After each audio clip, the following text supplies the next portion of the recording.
Hello friends, welcome to my YouTube channel GDS ji के classes. आज हम ट्रेडिंग टॉपिक को कवर करेंगे। भारत की जनगणना 2011। ठीक है। भारत की जनगणना 2011 से एक से दो क्वेश्चन नेसेसरी हैं कि जो आपके एग्जाम में पूछे जाएंगे। तो आइए टॉप 30 क्वेश्चन को हम लोग कवर करेंगे जो कि आपके एग्जाम के लिए काफ़ी ज़्यादा इंपॉर्टेंट है। तो वीडियो क्लास तक बने रहिएगा। वीडियो पसंद आए तो लाइक कमेंट शेयर करिएगा, चैनल को सपोर्ट करिएगा। चलिए फर्स्ट क्वेश्चन से स्टार्ट करेंगे कि भारत में पहली जनगणना की शुरुआत कब हुई थी। बात करेंगे भारत में पहली जनगणना की, तो 1872 ईस्वी में लॉर्ड मेयो के शासनकाल में भारत में सबसे पहले जनगणना हुई थी। ठीक है। 1872 में जनगणना हो गई भारत में सबसे पहले, और उस समय गवर्नर जनरल थे आपके, या वायसराय बोल लेंगे, क्योंकि 1858 से जो पोस्ट था गवर्नर जनरल का उसका चेंज करके वायसराय कर दिया गया था। तो लॉर्ड मेयो उस समय के वायसराय या गवर्नर जनरल थे। उन्हीं के शासनकाल में 1872 में सबसे पहली बार जनगणना आपकी हुई थी। तो इससे क्वेश्चन पूछता है कि भारत में पहली जनगणना की शुरुआत कब हुई, तो 1872 में। ये सबसे बेसिक क्वेश्चन है इसको टॉपिक का। ये काफ़ी ज़्यादा इंपॉर्टेंट भी रखेगा आपके एग्जाम में। भारत में नियमित जनगणना की शुरुआत कब हुई थी। देखिए, यहाँ से दो पहलू आ रहा है कि पहली जनगणना कब हुई। ठीक है। दूसरा ये है कि नियमित जनगणना कब हुई। ठीक। तो पहला आपका मैंने बताया 1872 ईस्वी में। उस समय गवर्नर जनरल कौन था, तो आपका लॉर्ड मेयो था। इसके बाद से नियमित जनगणना की गई 1881 में। ठीक है। और इस समय जो गवर्नर जनरल थे ये चेंज होकर लॉर्ड रिपन हो गए थे। कौन हो गए थे? Lord Ripon. तो इसको आप याद रखेंगे कि भारत में नियमित जनगणना की जो शुरुआत है 1881 ईस्वी में जो गवर्नर जनरल थे या वायसराय लॉर्ड रिपन, इनके शासनकाल में शुरू हुई थी। तो ये काफ़ी ज़्यादा मोस्ट इंपॉर्टेंट क्वेश्चन है आपके लिए। इसको आप वेरी वेरी इंपॉर्टेंट भी कर सकते हैं। ठीक है। कि भारत में जो नियमित जनगणना है साथियों, इसकी शुरुआत होती है 1881 में। इसके बाद लगातार 10 वर्ष में एक बार आपकी जनगणना होती थी। यानी 10 के बोल सकते हैं जनगणना कि 10 वर्ष में एक बार जनगणना होगी। ये 1881 के बाद से नियम लागू हो गया था लॉर्ड रिपन के शासनकाल में। स्वतंत्र भारत की जो पहली जनगणना है ये कब हुई थी साथियों? यहाँ पे आप तीन पहलू बना लीजिए। पहला जनगणना कब हुआ, नियमित जनगणना कब हुआ, और स्वतंत्र भारत की पहली जनगणना कब हुई। ठीक। तो पहला मैं बार बार रिपीट कर रहा हूँ, 1872 में पहला। नियमित जनगणना आपका 1881 में हो गया, और स्वतंत्र भारत हुआ आपका 1851 में। ठीक, सॉरी 1951, क्षमा चाहेंगे 1951। ठीक है। 1947 में देश आज़ाद हुआ, और 1951 को आपके पंडित जवाहरलाल नेहरू के शासनकाल में ये आपका भारत की पहली जनगणना की शुरुआत हुई। तो आप यहाँ पे ऑप्शन नंबर सी को करेक्ट करेंगे। ठीक है। कि स्वतंत्र भारत की जो पहली जनगणना है साथियों, ये हुई थी आपका 1951 में। किसके शासनकाल में? तो पंडित जवाहरलाल नेहरू के शासनकाल में। जनगणना का महाविभाजक वर्ष किसे कहा जाता है? तो जनगणना का जो महाविभाजक वर्ष है ये कहा जाता है साथियों 1921 को। राइट आंसर आपका ऑप्शन नंबर डी हो जाएगा कि जनगणना का जो महाविभाजक वर्ष है ये आपका 1921 है। तो इस तरह से यहाँ पे आपका डी ऑप्शन बिल्कुल करेक्ट हो जाएगा। नेक्स्ट क्वेश्चन में आप देखेंगे कि जनगणना का जो लघु विभाजक वर्ष है ये कौन था। तो जनगणना का लघु विभाजक वर्ष की बात कर लेंगे तो 1951 1971 हो जाएगा। यहाँ पे आपका ऑप्शन नंबर ए बिल्कुल सही उत्तर हो जाएगा कि जनगणना का जो लघु विभाजक वर्ष है 1951 है। ओके। नेक्स्ट क्वेश्चन देखिए, कितने वर्ष के अंतराल पर जनगणना होती है? मैंने अभी चर्चा किया कि 1881 के बाद से प्रत्येक 10 वर्ष के बाद जनगणना होती थी। तो आप यहाँ से अंदाज़ा लगा लीजिए कि 10 वर्षों के अंतराल में जनगणनाएं भारत में जनगणना होती है। आप यहाँ पे बी ऑप्शन को बिल्कुल करेक्ट करेंगे।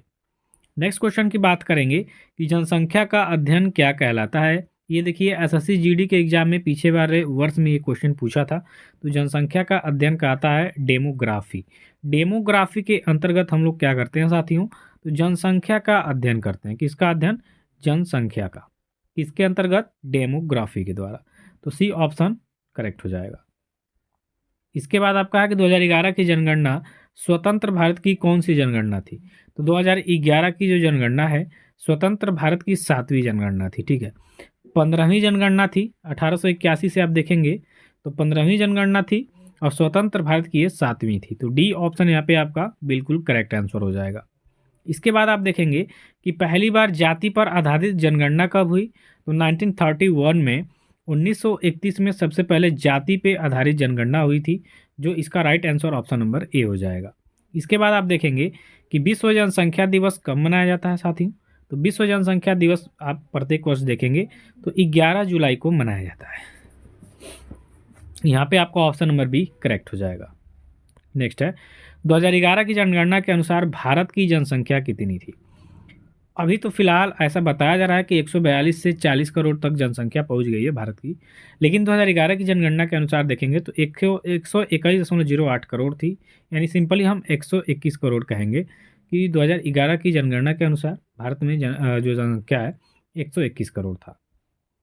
इसके बाद नेक्स्ट क्वेश्चन आता है आपका कि 2011 के अनुसार भारत में विश्व जनसंख्या का कितना भाग, मतलब कितना प्रतिशत है। तो विश्व में जो जनसंख्या है उसमें से कितना परसेंट आपका रहता है, तो 17.5% भारत में अकेले जनसंख्या निवास करती है। तो डी ऑप्शन करिएगा। नेक्स्ट है जनगणना 2011 के अनुसार भारत में पुरुषों की जनसंख्या कितनी थी। तो 2011 के जनगणना के अनुसार आप देखेंगे तो भारत में पुरुषों की संख्या थी 62 करोड़ 32 लाख। तो ए ऑप्शन यहाँ पे करेक्ट हो जाएगा। इसके बाद है जनगणना 2011 के अनुसार भारत में महिलाओं की संख्या कितनी हो जाएगी। तो 58.75 करोड़ आपका ये महिलाओं की जनसंख्या है और 62 करोड़ आपका पुरुषों का जनसंख्या था। ठीक है, 4 करोड़ का अंतर ऐसे हो रहा है। जनगणना 2021 के अनुसार 10 की वृद्धि दर कितनी थी। तो 10 की वृद्धि दर आपका था 17.7%। यहाँ पे आपका सी ऑप्शन करेक्ट हो जाएगा और ऐसे क्वेश्चन आपके एग्जाम में बनते हैं। ठीक है, नेक्स्ट है जनगणना 2011 के अनुसार कुल साक्षरता दर आपको बतानी है भारत की। यहाँ पे केरला का नहीं पूछ रहा है, यहाँ पे पूछ रहा है कि 2011 के अनुसार कुल साक्षरता दर कितनी थी भारत की टोटल। तो यहाँ पे 73% था। आप यहाँ पे डी ऑप्शन को करेक्ट करेंगे कि जनगणना 2011 के अनुसार जो कुल जनसंख्या भारत की जो साक्षरता दर है ये एजुकेशन वाला ये कितना था 73%। नेक्स्ट है जनगणना 2011 के अनुसार लिंगानुपात आपको बताना है। तो प्रत्येक 1000 जो पुरुषों पर महिलाओं की संख्या होती है वही लिंगानुपात होता है। तो जनगणना 2011 के अनुसार लिंगानुपात भारत का था 1000/943। यानी 1000 पुरुषों पे महिलाओं की संख्या थी 943, जो कि अब बदल चुका है। अब 1000 से ऊपर हो गया, 1017 हो गया लिंगानुपात। यानी 1000 पुरुषों पर महिलाओं की संख्या हो गई 1017। ठीक है, इसके बाद है 2011 की जनगणना के अनुसार जनसंख्या घनत्व कितना रहा। तो 2011 के जनगणना के अनुसार जनसंख्या घनत्व था 382 व्यक्ति वर्ग किलोमीटर। तो प्रति वर्ग किलोमीटर में 382 व्यक्ति थे 2011 की जनगणना के अनुसार। बी ऑप्शन इस क्वेश्चन का राइट हो जाएगा। इसके बाद आप देखेंगे जनगणना 2011 के अनुसार सर्वाधिक लिंगानुपात वाला राज्य, यानी सर्वाधिक लिंगानुपात मतलब पुरुषों से अधिक महिलाओं की संख्या होगी, तो ये केरला हो जाएगा। देखिए केरला एजुकेशन में भी 1 नंबर पे है, इसके बाद सेक्स रेशियो में भी 1 नंबर पे है। ठीक, सेक्स रेशियो इसका कितना है, तो 1000 पुरुषों पे 1084 महिलाएं, यानी 84 महिलाएं एक्स्ट्रा रहेंगी यहाँ पे। तो सी ऑप्शन करेक्ट हो जाएगा यहाँ पे। इसके बाद आप देखेंगे न्यूनतम लिंगानुपात वाला राज्य कौन सा हो जाएगा। तो ये आपका हो जाएगा हरियाणा। यहाँ पे सबसे कम दर्ज किया गया लिंगानुपात, क्योंकि 1000 पुरुषों पे महिलाओं की संख्या थी 879। तो बी डी ऑप्शन इसका करेक्ट हो जाएगा। इसके बाद है सर्वाधिक जनसंख्या घनत्व वाला राज्य आपको बताना है। तो ये आपका बिहार हो जाएगा। यहाँ बहुत घनी आबादी हो जाएगी, क्योंकि 1106 लोग हो जाएंगे प्रति वर्ग किलोमीटर में। जनसंख्या घनत्व मतलब प्रति वर्ग किलोमीटर में जनसंख्या जो निवास करती है। इसके बाद आपका नेक्स्ट क्वेश्चन आएगा न्यूनतम जनसंख्या घनत्व वाला राज्य कौन सा है। तो ये आपका अरुणाचल प्रदेश है। प्रति वर्ग किमी में बस 17 लोग हैं यहाँ पे। ठीक है, याद रखिएगा।